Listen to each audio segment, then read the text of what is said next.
Assalamualaikum warahmatullahi wabarakatuh. Alhamdulillah, kita bersyukur kehadirat Allah Subhanahu wa Ta'ala. Alhamdulillah, kita sudah selesai melakukan sholat isya berjamaah, dan kita juga sudah melaksanakan serangkaian ibadah, yaitu puasa siang hari. Dan mudah-mudahan kita bermohon kepada Allah, mudah-mudahan ibadah puasa kita diterima oleh Allah Subhanahu wa Ta'ala. Amin ya rabbal alamin.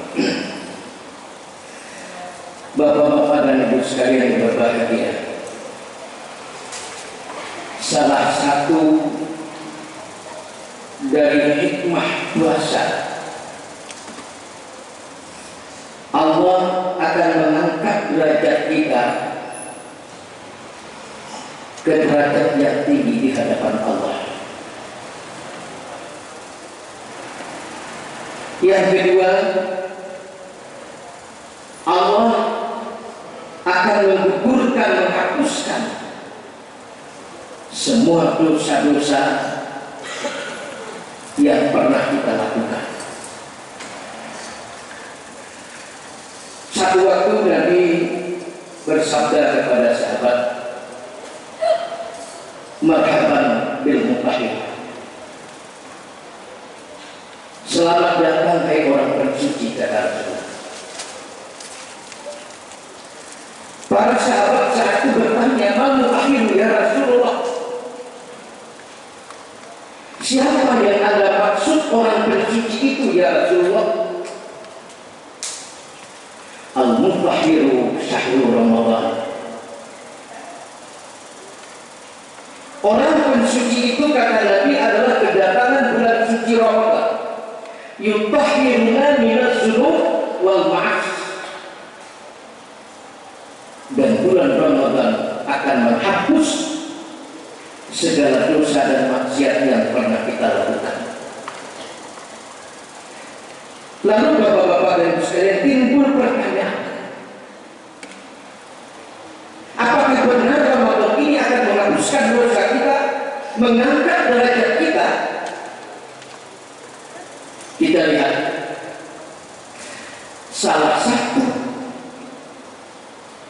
di antara sekian banyak ciptaan Allah, maka manusialah makhluk yang teristimewa.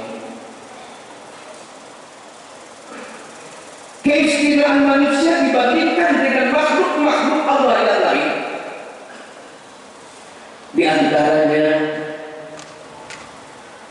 keyakinan kita, bapak-bapak dan sekalian, kita setelah dunia ini tak akan hidup nanti di yaumil mahsyar yang kekal dan abadi. Kita nanti akan mempertanggungjawabkan seluruh aspek kehidupan kita di dunia ini nanti di yaumil mahsyar. Pada yang bapak-bapak dan sekalian, tidak ada hewan hanya hidup di dunia, dia hanya menyerahkan diri kepada manusia, tetapi kita tidak. Artinya setelah kita hidup di dunia ini, nanti kita akan dibangkitkan oleh Allah di yaumil mahsyar. Kita ini bapak-bapak dan sekalian, kita ini sedang dalam perjalanan. Yang awalnya kita dulu berada di alam ruh. Sewaktu kita di alam ruh, Allah berfirman, alastu birabbikum, kata Allah, siapa Tuhan kamu? Semua kita menjawab, bala, syahidna, benar engkau adalah Tuhan kami. Kemudian ruh tadi setelah bersaksi di hadapan Allah, lalu Allah pindahkan ke alam yang kedua, alam rahim perut ibu kita. 9 bulan 10 hari ruh tadi sudah menyatu dengan badan, maka lahirlah kita ke alam yang ketiga, alam dunia. Bapak sekalian, di alam dunia inilah nasib kita ditentukan. Allah sudah tentukan istrinya, anaknya, umur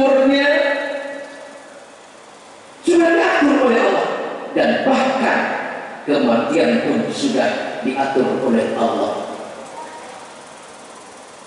Alam ruh, alam rahim, alam dunia, dan alam dunia ini kita akan melanjutkan perjalanan hidup kita, yaitu ke alam barzakh di kuburan.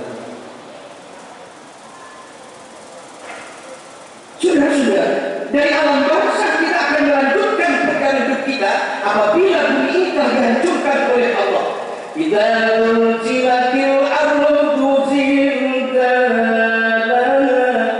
apabila bumi ini telah dihancurkan oleh Allah.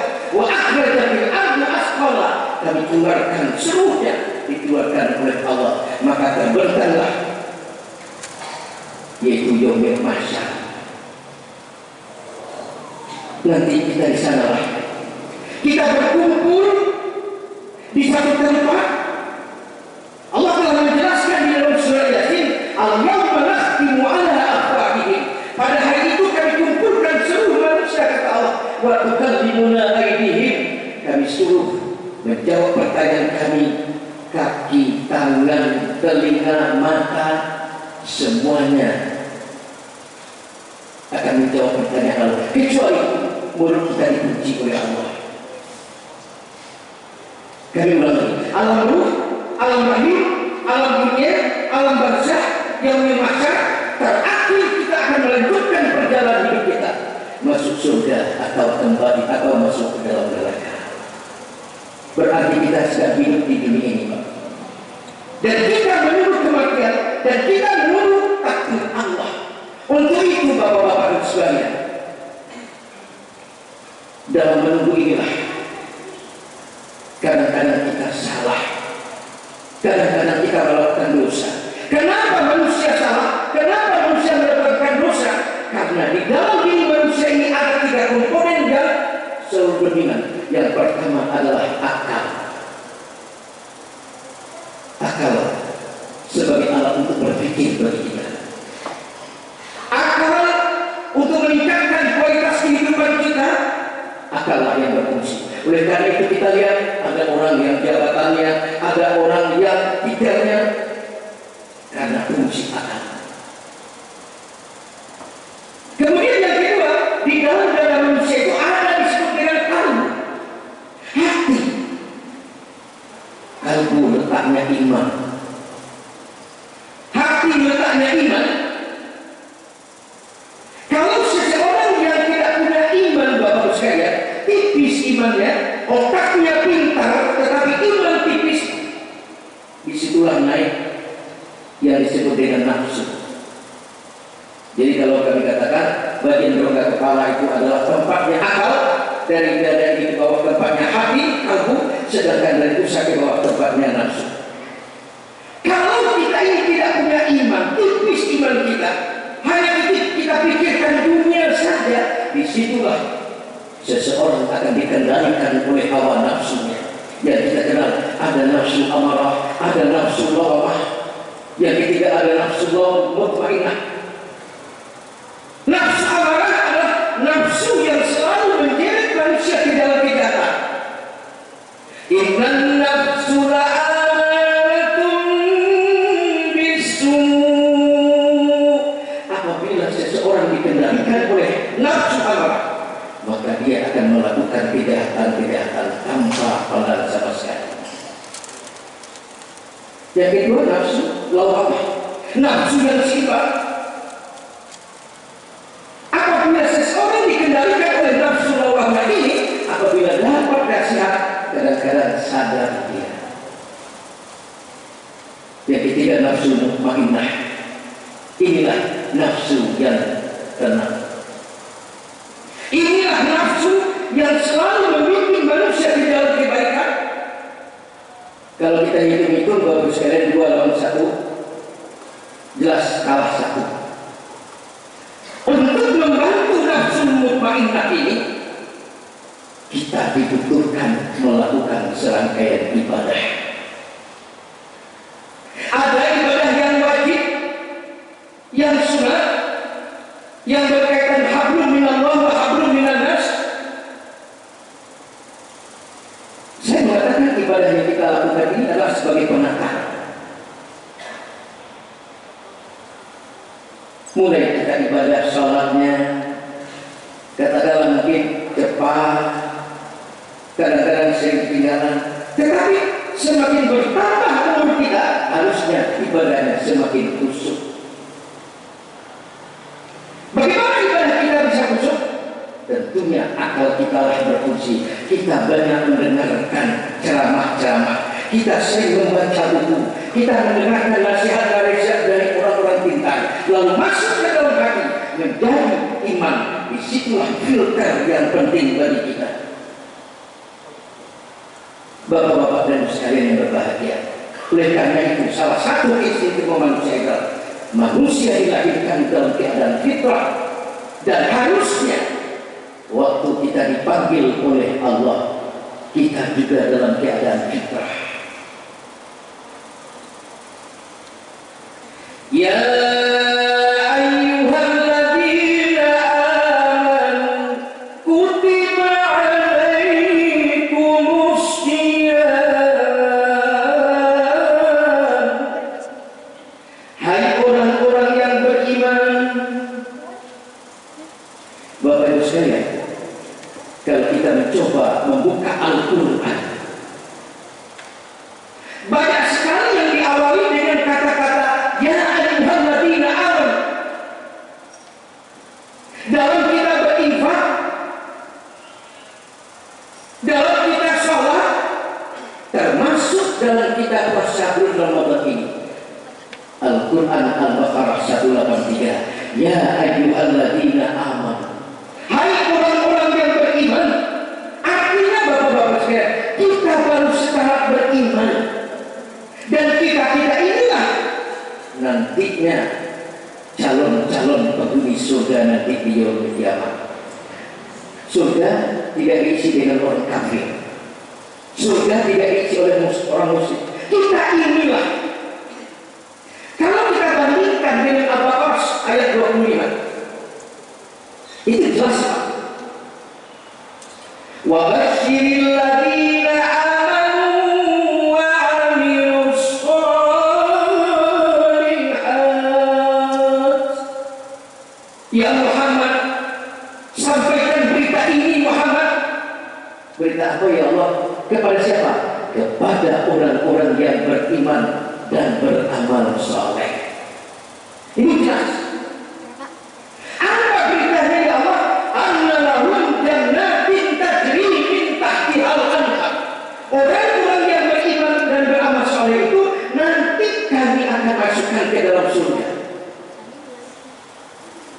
Kalau kita buka Al-Quran banyak sekali Pak. Jadi artinya apa? Kita ini baru sekarang beriman. Sejauh mana amal saleh kita? Sejauh mana realisasi ibadah yang kita lakukan? Oleh karena itu kami menyampaikan Pak, ya, sholat adalah penataran ibadah, puasa Ramadan penataran, orang berangkat haji penataran. Apabila kita sukses dalam penataran ini, jelas Al-Baqarah la'allakum tattaqun. Dari seorang mukmin, mukhlisin, muhsinin, muttaqin. Ini tiga-tiga. Sudahkah kita mukhlisin, ikhlas dalam kita salat, dalam kita berinfak, dalam kita bekerja? Mungkin sudah, tetapi belum mencapai target. Sudahkah sholat yang kita lakukan tanha 'anil fahsya wal munkar? Oleh karena itu kami mengatakan kita sholat adalah penataran akidah. Ramadan yang kita lakukan ini adalah penataran akidah. Haji jelas, kalau haji kita mabrur laisa lahu ilal jannah. Kapan?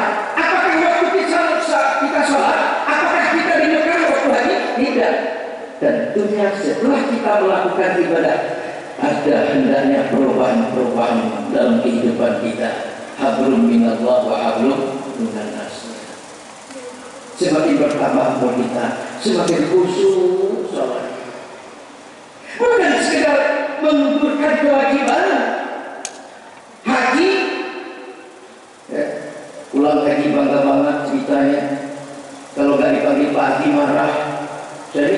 haji. Lah kalau saya alhamdulillah Pak, saya bukan Pak. Kita bimbing haji itu sudah 18 kali. Jadi kalau dipanggil hahaha banyak kalau saya. Tapi setelah kamu pulang haji, ada nggak perubahan-perubahan? Apakah sama Ramadan sekarang dengan Ramadan kemarin? Masih samakah ibadah kita? Kalau masih sama, kita takut sementara umur kita mulai berkurang. Karena kita akan kembali. Karena kita akan mempertanggungjawabkan seluruh aspek kehidupan kita nanti. Untuk itu Allah perintahkan kita melakukan serangkaian ibadah dalam bulan Ramadan ini. Sabda Nabi jelas, man shoma Ramadhana imanan. Siapa melakukan puasa bulan Ramadan dengan diyakinkan keyakinan yang kuat. Beda Pak. Ya, kalau puasa sekedar begitu saja dengan tidak dirasakan keimanan. Apa iman kita? Kita dulu tidak punya apa-apa. Lalu Allah pintarkan akal kita, Allah sehatkan badan kita, Allah berikan kita jatah, Allah berikan anak. Itu semuanya adalah pemberian Allah. Yakin kita semua adalah pemberian Allah. Lalu ibadah yang kita lakukan hanya karena Allah. Puasa yang kita lakukan hanya karena Allah. Wa itta'adana lakum, kata Allah. Ingat hai manusia, banyak aku berikan kamu nikmat. Jika kamu mensyukuri akan aku tambah, kata Allah. Untuk itu Bapak sekalian, puasa yang kita lakukan ini harus didasarkan keyakinan yang kuat. Semua kehidupan kita adalah Allah yang memberi. Untuk itu kita lakukan ibadah puasa. Beda Pak orang yang ikhlas dengan kita. Di kebun kopi dimasakan begitu. Kemarin habis lohor Jumat saja para tidur semua itu. Saya tanya Pak, apa Ustaz? Jangan puasa. Nah, habis asar diberilah cendolnya, kolaknya, ketannya, semua lengkap itu. Sambil menunggu beduk. Saya gimana menunggu beduk?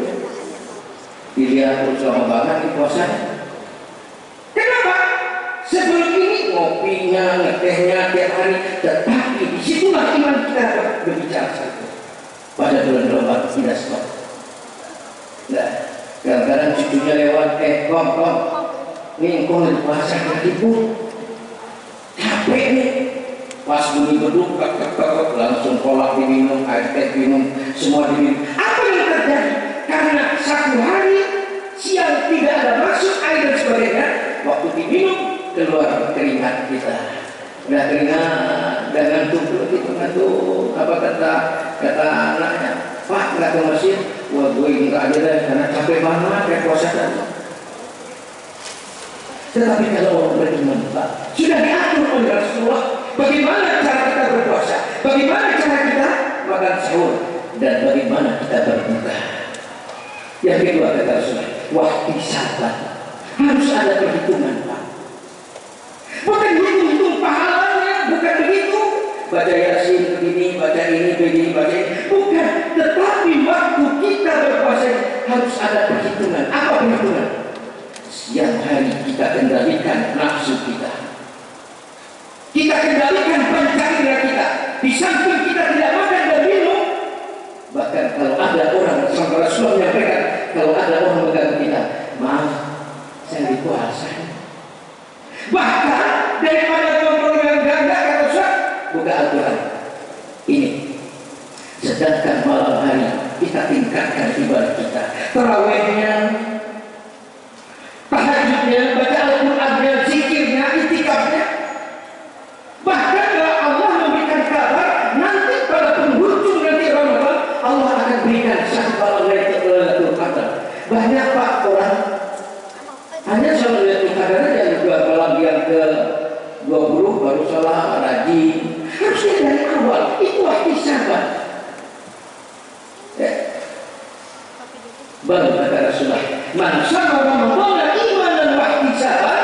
Apabila kamu melakukan puasa ini diyakinkan yang mantap pada Allah, wa ihtisaban dan penuh perhitungan, ghufira lahu ma taqaddama min dhanbi. Allah akan hancurkan, Allah akan gugurkan seluruh dosa-dosanya yang berlalu. Dalam Al-Baqarah itu seimbang. Orang yang puasa di Ramadan, Allah angkat derajatnya menjadi orang-orang yang bertakwa. Bapak dan Ibu sekalian, mumpung baru 5 hari, ya 5 apa lalu? Baru 5 hari, mari kita singkirkan. Mari jangan kita tinggalkan ibadah. Berbanyak ibadah, kita tidak tahu satu saat kita akan diambil oleh Allah. Artinya kita siap-siap dengan apa? Kesempatan yang diberikan oleh Allah bulan Ramadan yang berberkah ini masih panjang waktu kita. Untuk itulah bapak-bapak dan sekalian, puasa akan menghapuskan dosa, puasa akan mengangkat derajat kita, puasa akan memberikan keberkahan dalam kehidupan kita. Apabila ibadah puasa kita lakukan secara ibadah dan penuh perhitungan, ghufira lahu ma taqaddama min dhanbi. Bapak Ibu sekalian, ini saya dapat kami sampaikan. Mudah-mudahan ada manfaatnya kepada kita. Mari kita siapkan untuk puasa yang lebih lanjut, masih panjang perjalanan kita. Terima kasih. Mohon maaf. Assalamualaikum warahmatullahi wabarakatuh.